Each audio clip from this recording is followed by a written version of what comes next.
would say would be my cousin Shamil. I know it's like she's not like a celebrity or anything. I don't know if you're looking for someone like that. But my cousin Shamil, she's someone that I look up to.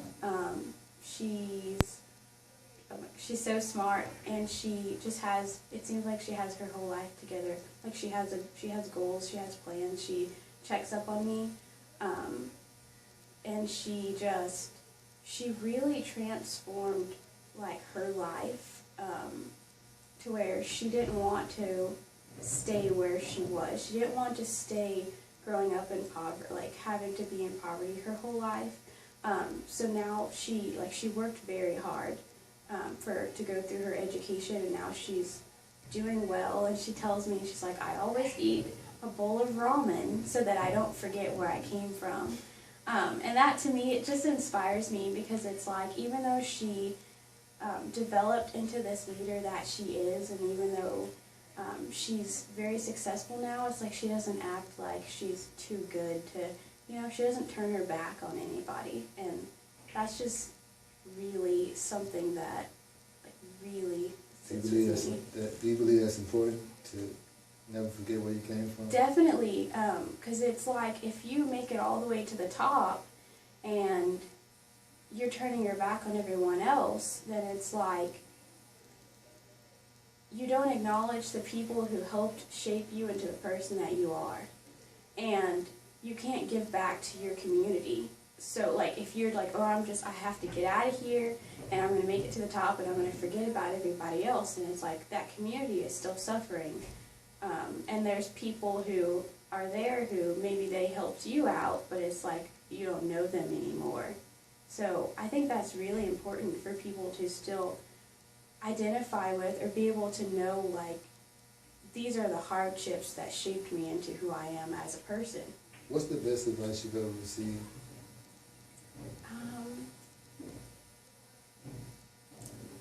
The best advice I've ever received was, actually today, it was to be self-aware, not selfish. And by that, we're talking about being able to recognize when you need to take care of yourself and when you need some kind of me time, as opposed to trying to take care of everyone else, because if you don't take care of yourself, then you can't take care of everybody else either. What advice would you give to the younger youth? The younger youth. Advice I would give to the younger youth is to put down your phone. I see a lot of younger, and I sound like I'm like elderly or something. I see a lot of younger people who they don't go outside anymore. Like, when I was a kid, I was a tomboy. I was playing kickball. I was getting my dresses dirty. I was going to the creek when my mom told me not to.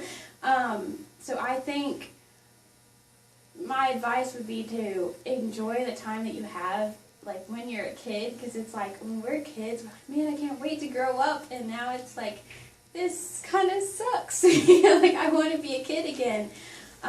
So I'd say definitely enjoy the time that you have. Like, go and bug your parents or something, because it's like, I don't know, some people, it's like they have kids, or this is kind of off topic, but they have kids and they're like, oh, I'm too busy for this, go away, go play on your iPad or something, and they shove them in front of the iPad or the TV, and then they grow up, and it's like, now they don't want to spend time with them. It's like, what happens? It's like you're losing your childhood to technology. Like, go outside.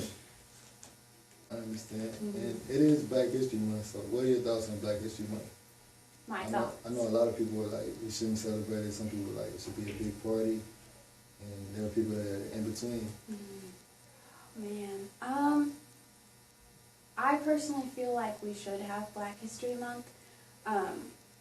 Just because there's still things that even I, at the age of 21, am still learning about, like, history. And it's things that have happened in this nation that I grew up in, and I still don't know anything about it because they haven't been taught in schools. And I hadn't done the best job about trying to seek out that information.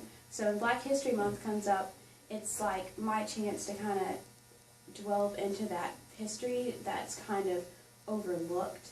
And I get why some people are kind of like, we shouldn't have it because it shouldn't be like separate, but what other time are you really going to draw attention to the contributions that, you know, Black people have made? Because it's kind of like, it's awkward. Our culture, it's like half of the people in America or in the United States are like, you know, go back to Africa. And it's like, I've never been to Africa, as Ivana said. And it's like, or it's like you're not really American if you're not white. But on the other hand, we have students who are from Africa who are like, no, you're not my brother, you're not my sister. And it's like, oh, like Black people in the United States are stuck up. So it's like, you know, it's like, where do you fit in if you're living in the United States and you're not looked at as a citizen or a true American, and then your roots are from Africa, but you don't associate with that culture anymore? So I feel like Black History Month is a time to look at specifically the culture that Black Americans have created, like, for themselves, and the things that people don't really think about that Black people did, whereas it's, I don't know, I just don't see it as a way to kind of, like, I get how people don't want it because they're like, oh, you know, it's separate, it's not, that kind of thing, but it's like, we're kind of separated every day when people are like, go back to Africa kind of thing. So it's like... Would you consider yourself Black or African American? I say Black, just because, I feel like, I don't know, the term African American just, it's kind of like more of a politically correct type of thing where people don't want to offend anyone, you know? It's like, just say Black, like, that's what I associate with. Like, there's Mexican American, Asian American, but nobody says, like, European American. That's not a thing. So I'm like, if, you know, it's like, why don't you just say American? Because that's my nationality. I'm American. So I'm American and I'm Black. Like, that's it. It's not a big deal. Well, I'd like to thank Randi for a great interview. This has been the 3rd episode of Chillin with Trai. Again, thank you, Randi. Thank you. And I'll see y'all next time.